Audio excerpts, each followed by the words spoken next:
Bomberman games tend to bite more than they can chew, and Bomberman 64 is no exception.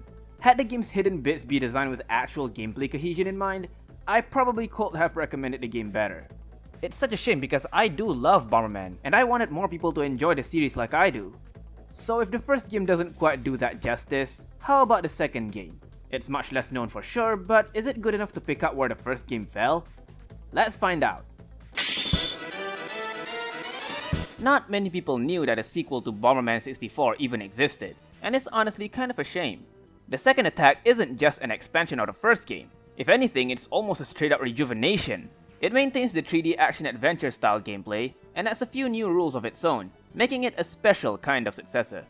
After the events of the first game, Shirobon takes it upon himself to travel across the galaxy. He found an alien egg and decided to take it home. Suddenly, a black hole appeared and swallowed his ship whole, entrapping him inside an unfamiliar planetary system.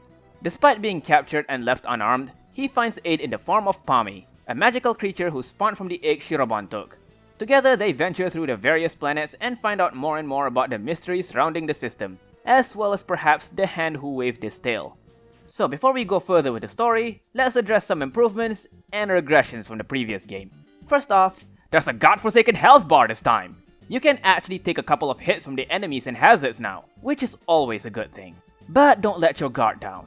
If you thought this would make the game easier, then you're sorely mistaken. There are a lot of fierce enemies and hazards in this game that will make you use up that gauge. Oh yeah, and instant kill hazards too. There are lots of those in this game. Bottomless pits, water, lava, black holes, all of them. No matter how much health you have, you must always tread carefully. Fortunately, Pommy is here to help you. He can occasionally stun enemies and offer distractions by getting stunned himself. Yeah, okay, Pommy is actually kind of useless, but you can upgrade him across the game based on the food that you collect. Be sure to know what you're evolving your Pommy into, because having a Pommy with a good form is essential in taking down much tougher enemies in later stages that'll be too much even for Shirobon alone. Also, you can control him with a second player, so if that option is open to you, then I strongly recommend it. Pommy's AI is only reliable 50% of the time. As for some regressions, there's unfortunately quite a number of really prevalent ones. Starting with the camera. The first game allows you to alter your camera in any way you want. Here, that ain't the case. Camera controls are no longer present, so every part of the game has a fixed camera you have to compensate with. Some are even angled inconveniently. Horizon. Now this will be fine if the camera remains consistent, but there are multiple moments where the camera angle on a sub-level just changes between transitions. It generates a really inconsistent flow in the gameplay that makes it feel just plain rigid. The second and most prominent problem, however, is the abilities. The game takes away your skills like Bomb Kick and Bomb Grab and stuff them all into collectible upgrades. Why? There's literally no reason why Shirobon would just forget how to use his skills after the first game.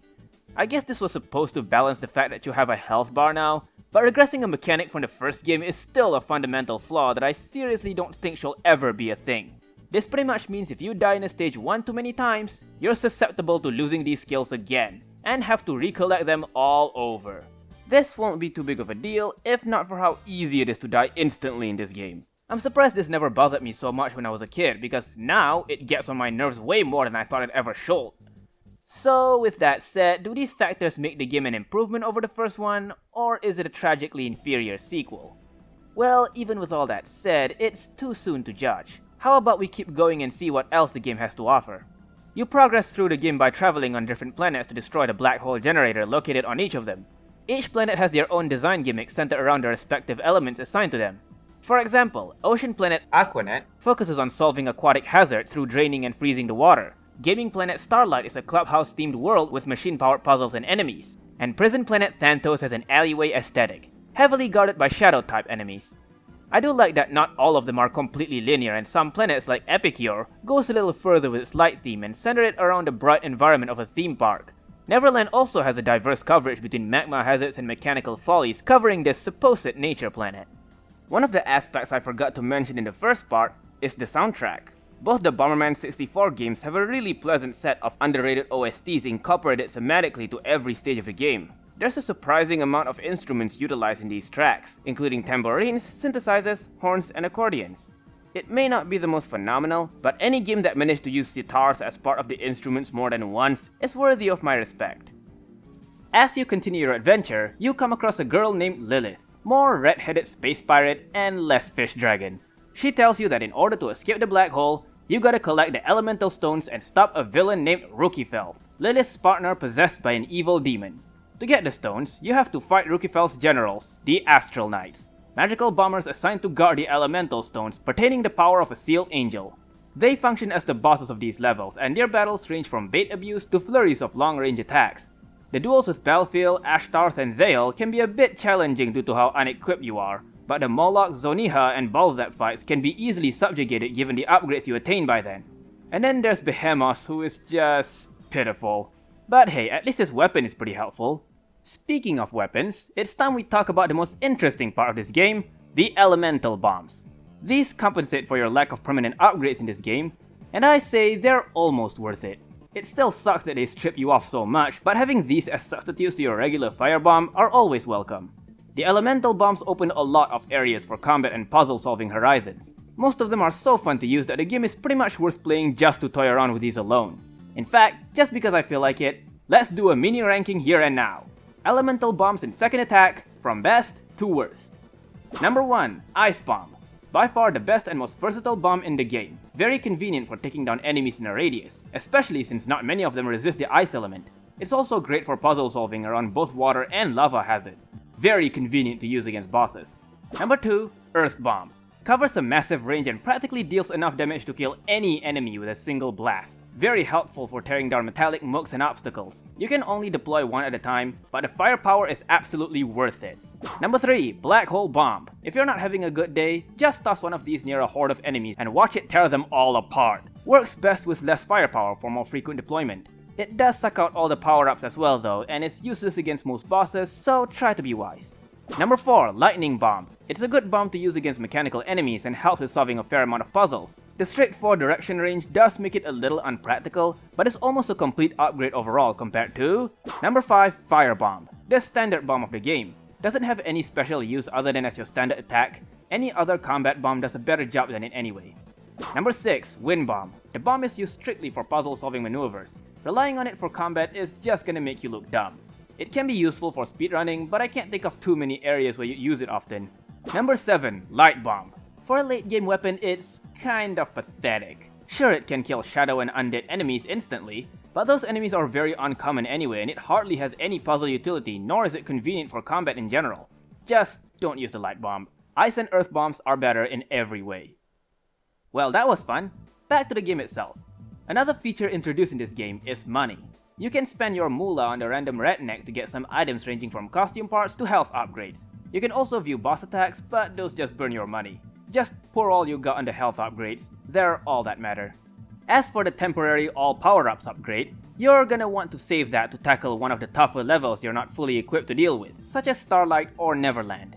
If you manage to get at least one of these stages beat, you'll gain access to the hidden Guardian armor parts. Only through collecting these parts will you be able to keep the bomb kick and bomb grab skills. Getting them does require a lot of going back and forth between planets to unravel the hidden spots where the armor parts are located, but it should be worth it if it means your progress through the rest of the game is softened up dramatically, especially since the last one you get, the Guardian helmet, gives you a permanent remote bomb. Having this will make your experience so much more convenient, especially in the final warship level. Hence, no matter which ending you want to get, you absolutely need to go to Thantos first, get the black hole bomb, and do what you gotta do to complete your armor. Alright, we get pretty much most of the meat of the gameplay covered, so how about we spend what's left of the time covering the rest of the story? As usual, skip here if you don't want spoilers. As you continue to take down the Astral Knights, you eventually come across your old pal Regulus, who took the mantle as the Shadow Knight Balzap. Despite his everlasting urge to duel Shirobon, he sometimes provides neutral assistance, taking down some foes for you as well as powering you up. Because if he can't have you, then no one can. Unfortunately, his badassery only shines for so long, as back in the warship, Rookiefelth caught him in the act and tossed him out with the rest. This is where you finally ignite the torch over the main villain and initiate the final battle.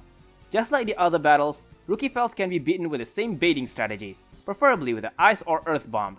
His attacks can be scary, but they're not a big deal if you don't stand still too often. Afterwards, Rookiefelth unleashes the demon stuck inside him, Stertoth. This tall glass of wine poses a pretty big threat as he can stun you with a swipe of a hand and even toss his own brand of explosives around the battleground. The battle isn't terribly difficult though, as you still have access to hearts and upgrades to keep the fight from being too unfair. Just gotta keep catching Stertoth where he's least guarded, and the fight is as good as covered.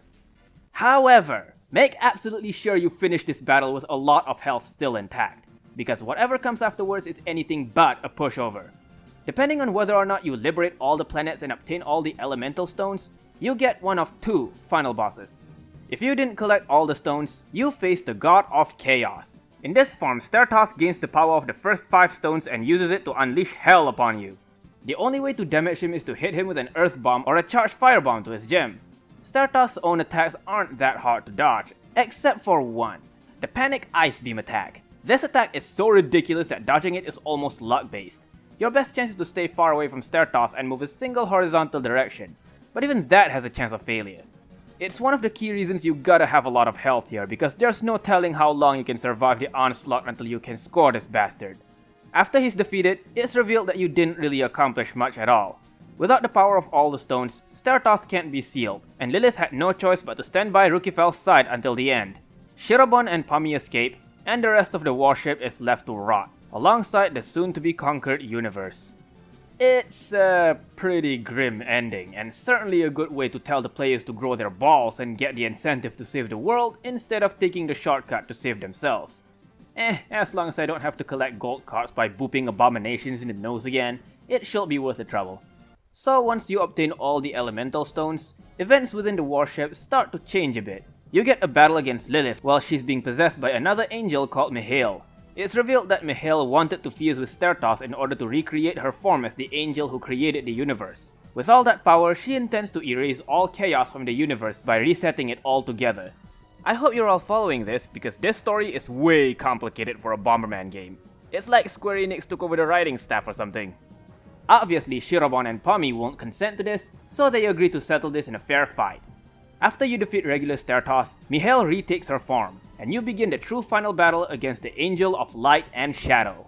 Now this is what you call an epic final boss. The Angel has a ton of attacks in their arsenal ranged by the various elemental stones. All of their attacks are a significant upgrade from Stertoth, with a few additions such as the giant void of light and streams of fissures chasing you through the ground. You can only damage them right as they finish their attacks, so you really gotta find your timing and strike them where the bomb will detonate. It's a long fight, but a really satisfying one.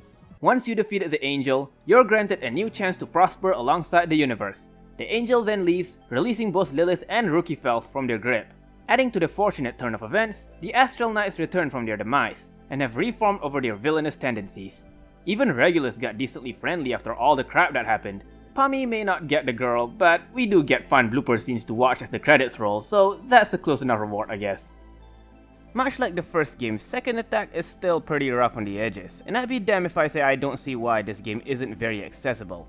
It's an imperfect mess riddled with unnecessary downgrades from its predecessor, but for the stuff it went out to reach for, I say I'm impressed. The new selection of bombs and the grand epic story makes the game worth playing despite its kinks.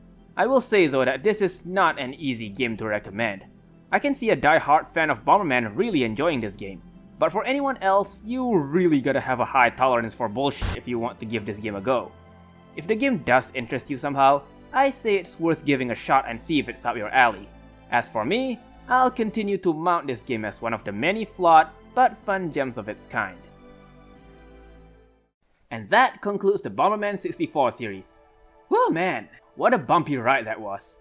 Something I grow to notice about Bomberman overall is that it's a very rigid series when it comes to the fairness of its difficulty.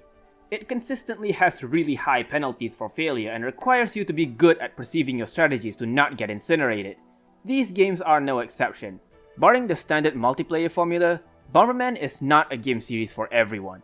Not because of its style of gameplay, but because of how much it demands your patience and calculative thinking despite gearing towards a lot of action. Had the first game been more intuitive with its puzzles, and the second game kept all of its first game conveniences, these two could have been amongst N64's well-received classics. As it stands though, these games remain a selective preference, but one I'm proud enough to uphold for. Thanks for watching, folks! There goes another old piece of acquired taste I finally got off my backlog. If you enjoyed that, please consider subscribing and tune in for more videos like these. I'll see you all next time.